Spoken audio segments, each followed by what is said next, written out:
এক নং প্রশ্ন, রিট জারি করেন? এ হাইকোর্ট, বি একটি সাবকোর্ট, সি একটি জেলা আদালত, ডি একটি অ্যাডমিনিস্ট্রেটিভ ট্রাইব্যুনাল। সঠিক উত্তর এ হাইকোর্ট। 2 নং প্রশ্ন, জেলা আদালতের বিচারকদের নিয়োগ করেন কে? এ রাজ্যপাল, বি মুখ্যমন্ত্রী, সি আইনমন্ত্রী, ডি রাষ্ট্রপতি। সঠিক উত্তর এ রাজ্যপাল। 3 নং প্রশ্ন, হাইকোর্টগুলির বিচারকদের শপথ বাক্য পাঠ করান কে? এ হাইকোর্টের প্রধান বিচারপতি, বি রাজ্যের রাজ্যপাল, সি রাষ্ট্রপতি, ডি ভারতের প্রধান বিচারপতি। সঠিক উত্তর বি রাজ্যের রাজ্যপাল। 4 নং প্রশ্ন, উচ্চ আদালত নিষেধাজ্ঞা জারি করে যে কারণে তা হল? এ নিম্ন আদালত ও ট্রাইব্যুনালের নিজেদের এখতিয়ার বহির্ভুক্ত কাজ ও সাধারণ নিয়মাবলীর বিপরীতে কাজ করা থেকে রহিত করতে, বি কোনো কেসের পুনর্বিবেচনার অগ্রগতির জন্য বিচার বিভাগীয় বা আধা বিচার বিভাগীয় ক্ষমতার অধিকারী নিম্ন আদালতগুলির প্রতি এই নিষেধাজ্ঞা জারি হতে পারে, সি যেখানে উচ্চ আদালত কোনো ব্যক্তিকে তলব করে দেখাতে চায় যে সেই ব্যক্তিটি কোন কর্তৃপক্ষের অধীনে কাজ করে, ডি কোনো সংস্থার প্রতি নিষেধাজ্ঞা জারি হতে পারে অবৈধভাবে আটক করে রাখা কোনো ব্যক্তিকে আদালতে বিচারের জন্য হাজির করতে। সঠিক উত্তর এ নিম্ন আদালত ও ট্রাইব্যুনালের নিজেদের এখতিয়ার বহির্ভুক্ত কাজ ও সাধারণ নিয়মাবলীর বিপরীতে কাজ করা থেকে রহিত করতে। 5 নং প্রশ্ন, মধ্যপ্রদেশ হাইকোর্টের বিচারালয় কোথায় অবস্থিত? A Gwalior, B Indore, C Bhopal, D Jabalpur. সঠিক উত্তর ডি জব্বলপুর। 6 নং প্রশ্ন, কেরালা হাইকোর্টের কার্যালয় এ অবস্থিত? A Kottayam, B Thiruvananthapuram, C Kollam, D Ernakulam. সঠিক উত্তর ডি এর্নাকুলাম। 7 নং প্রশ্ন, একজন হাইকোর্টের অবসরপ্রাপ্ত বিচারক কোথায় ওকালতি করার অনুমতি পাবেন না? এ সুপ্রিম কোর্ট, বি ভারতের যে কোনো কোর্ট, সি হাইকোর্ট, ডি যেখান থেকে অবসর নিয়েছেন সেই হাইকোর্ট ছাড়া। সঠিক উত্তর ডি যেখান থেকে অবসর নিয়েছেন সেই হাইকোর্ট ছাড়া। 8 নং প্রশ্ন, লোক আদালতের প্রসঙ্গে নিচের কোন বক্তব্যটি সঠিক? এ লোক আদালতের যে কোনো বিষয়কে মামলা পূর্ববর্তী সময়ে সমাধানের ক্ষমতা আছে কিন্তু আদালতের বিচারাধীন কোনো বিষয়ে নয়। বি লোক আদালত দেওয়ানি বিষয়ের মোকাবিলা করলেও ফৌজদারি বিষয়ের নয়। সি লোক আদালতকে কোনো বিধিবদ্ধ মর্যাদা দেওয়া হয়নি। ডি সিভিল বা দেওয়ানি আদালতে লোক আদালতের রায়ের বিরুদ্ধে আবেদন করা যায় না। সঠিক উত্তর ডি সিভিল বা দেওয়ানি আদালতে লোক আদালতের রায়ের বিরুদ্ধে আবেদন করা যায় না। 9 নং প্রশ্ন, হাইকোর্টের প্রধান বিচারপতি এবং অন্যান্য বিচারপতিরা যার দ্বারা নিযুক্ত হন?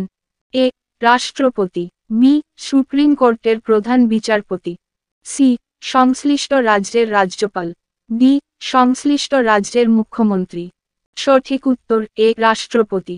10 নং প্রশ্ন, অবসরপ্রাপ্ত হাইকোর্টের একজন বিচারপতি নিচের কোন স্তর পর্যন্ত আইনজীবী হিসাবে কাজ করতে পারেন? এ কেবলমাত্র নিম্ন কোর্টে, বি সমগোত্রীয় কোর্টে, সি তার ইচ্ছা অনুযায়ী, ডি সমগোত্রীয় বা উচ্চ কোর্টে। সঠিক উত্তর ডি সমগোত্রীয় বা উচ্চ কোর্টে। 11 নং প্রশ্ন, হাইকোর্টের অবসরপ্রাপ্ত বিচারপতি আইনজীবী হিসাবে প্র্যাকটিস করার অনুমতি নেই। এ সুপ্রিম কোর্ট, বি ভারতের যে কোন কোর্ট, সি হাইকোর্ট, ডি যেখান থেকে অবসর নিয়েছেন সেখান ছাড়া। সঠিক উত্তর বি ভারতের যে কোন কোর্ট।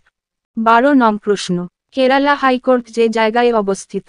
এ Kottayam, B Thiruvananthapuram, C Kollam, D Ernakulam. সঠিক উত্তর ডি এর্নাকুলাম। 13 নং প্রশ্ন, লোক আদালত নির্মিত হয়েছে এর অধীন?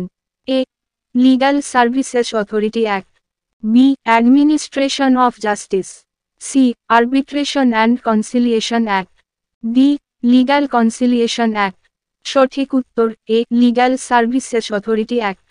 14 নং প্রশ্ন, ভারতীয় সংবিধানের 226 নং অনুচ্ছেদ অনুসারে যদি কোনো ব্যক্তির মৌলিক অধিকার লঙ্ঘিত হয় তবে তিনি কার কাছে যাবেন? এ ভারতের প্রধানমন্ত্রী, বি ভারতের প্রধান বিচারপতি, সি ভারতের রাষ্ট্রপতি, ডি সংশ্লিষ্ট রাজ্যের হাইকোর্টে। সঠিক উত্তর ডি সংশ্লিষ্ট রাজ্যের হাইকোর্টে। 15 নং প্রশ্ন, ভারতীয় সংবিধানের কোন অনুচ্ছেদ অনুসারে একজন ব্যক্তির মৌলিক অধিকার লঙ্ঘিত হলে হাইকোর্টের দ্বারস্থ হবেন? এ অনুচ্ছেদ ৩৬, বি অনুচ্ছেদ ২২৬, সি অনুচ্ছেদ ২৫৪, ডি অনুচ্ছেদ ২৫৬। সঠিক উত্তর বি অনুচ্ছেদ ২২৬।